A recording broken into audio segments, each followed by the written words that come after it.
의미 있게 보낸 시간은 황금보다 더 귀한 것들을 함께 남겨주겠지만 무의미하게 흘려버린 시간은 우리에게 주름살만 남기고 사라질 것입니다. 지난번에 말씀드리기로 했던 목표를 유지하는 데 중요한 포인트는 바로 성공하는 데 쉽고 편한 길이 있을 것이라는 생각 버리기입니다. 희망을 모두 빼앗아가는 말로 들리시나요?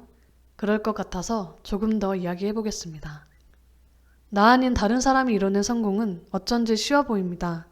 신나게 여행만 즐겼을 뿐인데 한강이 내려다 보이는 집을 장만한 유튜버, 피자 한 판 값이었던 비트코인으로 인생을 역전한 외국인, 어느 한 부분만 특별히 부각되어 있는 자극적인 이야기들은 우리로 하여금 벼락 같은 한 방을 기대하게 만듭니다.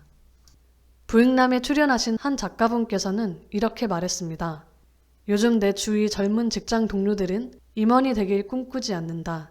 그 대신 비트코인, 주식, 부동산 같은 것들로 누릴 한 방을 꿈꾼다. 자, 그래서 하고 싶은 말이 무엇이냐고요? 그럼에도 불구하고 성공에 쉽게 도달할 수 있을 것이라는 생각을 버리자는 것입니다. 성공에 불가능할 것이라는 비관주의적 이야기가 아닙니다. 성공, 절대 불가능하지 않지만 결코 그냥 찾아오지도 않습니다. 성공을 쉽게 생각하다 보면 우리가 들이는 노력에 비해 커다란 결과를 기대하게 됩니다. 하지만 기대와는 다른 미미한 결과가 나오게 되면 곧바로 실망하고 말죠. 이러한 과정이 반복되면 이런 생각이 듭니다. 나는 해도 안 되는구나. 성공과는 거리가 먼 사람이구나. 희망은 절망으로 바뀌게 되고 여기가 정말 무서운 부분입니다. 우리의 의도와는 달리 성공과 먼 방향으로 우리를 끌고 가기 때문입니다. 성공, 누구나 할 수 있습니다. 절대 성공할 수 없는 사람은 세상에 단 한 명도 존재하지 않습니다. 조금 시도해보고 내가 기대한 결과가 나오지 않았다고 자기 자신을 성공과 먼 사람으로 치부하지 마세요.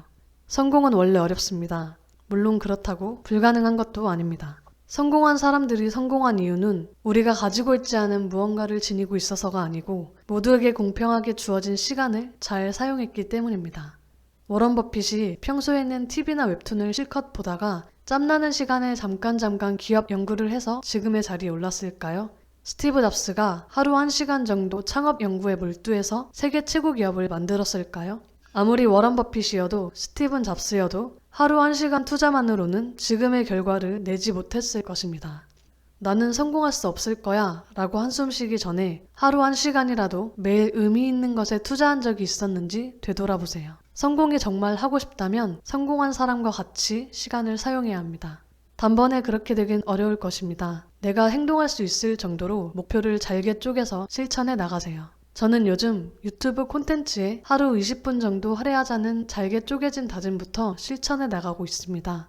1시간도 아닌 20분인 이유는 20분 정도는 제가 매일같이 실천해 나갈 수 있는 시간이기 때문입니다. 실천하지 못할 부담스러운 목표로 나를 움직이지 못하게 묶어놓는 것보다 실천 가능한 정도의 작은 목표를 잡고 조금이라도 앞을 향해 나아가는 게 성공으로 가는 무조건 더 빠른 길입니다. 만약 무엇을 당장의 목표로 삼아야 할지 모르겠다면 여가 시간을 보내는 내 하루 일과를 단계별로 쪼개 그려보세요. 시간이 낭비되고 있는 부분이 보일 것이고 그 부분을 약간 수정하는 것부터 시작하면 됩니다. 저 역시 며칠 전 잠시 눈을 감고 제가 보내고 있는 여가 시간을 머릿속에 나열해봤습니다. 그 과정을 공유해보면 쉽게 이해가 되실 것 같아 짧게 얘기해보겠습니다.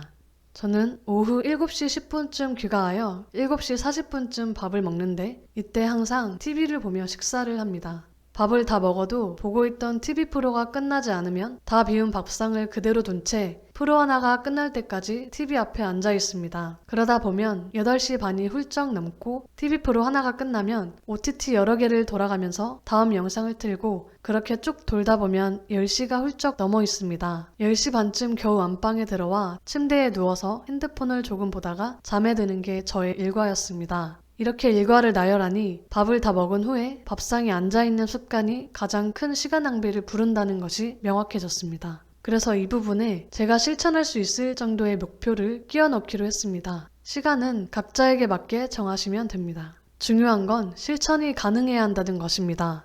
5분도 좋고 1시간도 좋습니다. 내가 가능한 만큼 딱 그 정도로 시작하세요. 내 몸이 적응을 하고 그렇게 습관이 되는 것이 중요합니다. 좋은 습관을 만들고 난 뒤에 2시간이든 3시간이든 목표 시간은 그때 늘리면 됩니다. 우리 인생에 다시는 돌아오지 않을 1분 1초를 1시라도 빨리, 1분이라도 많이 잡아 내 것으로 만드세요. 의미 있게 보낸 시간은 황금보다 더 귀한 것들을 함께 남겨주겠지만 무의미하게 흘려버린 시간은 우리에게 주름살만 남기고 사라질 것입니다. 결국 성공이냐 실패냐 하는 것은 모두에게 공평하게 주어진 시간을 어떻게 보낼 것인가 하는 문제에 달려 있습니다. 아직도 할 이야기가 많지만 더 길어지면 지루하니 잠시 여기서 끊겠습니다. 끝내기 전에 오늘 이야기한 내용을 정리해 보겠습니다. 성공을 쉽게 생각하다 보면 쉽사리 성공하지 못하는 나를 성공과 먼 사람으로 치부하게 됩니다. 적은 노력으로 큰 성공을 거둘 수 있다는 환상은 버리세요. 내가 성공하지 못한 것은 내가 성공과 먼 사람이어서 그런 게 아니라 그만한 노력이 뒤따르지 않았기 때문입니다. 내가 이루고 싶은 모습을 명확히 그리고 그것을 향해 나아가세요. 여러분 모두 할 수 있습니다. 5분도 좋습니다. 내가 할 수 있는 것을 찾아 지금 바로 시작하세요. 다음 편에서도 목표와 성공에 대한 이야기를 마저 해보려고 합니다. 오늘 영상 잘 보셨다면 구독과 좋아요 꾹 눌러주세요. 감사합니다.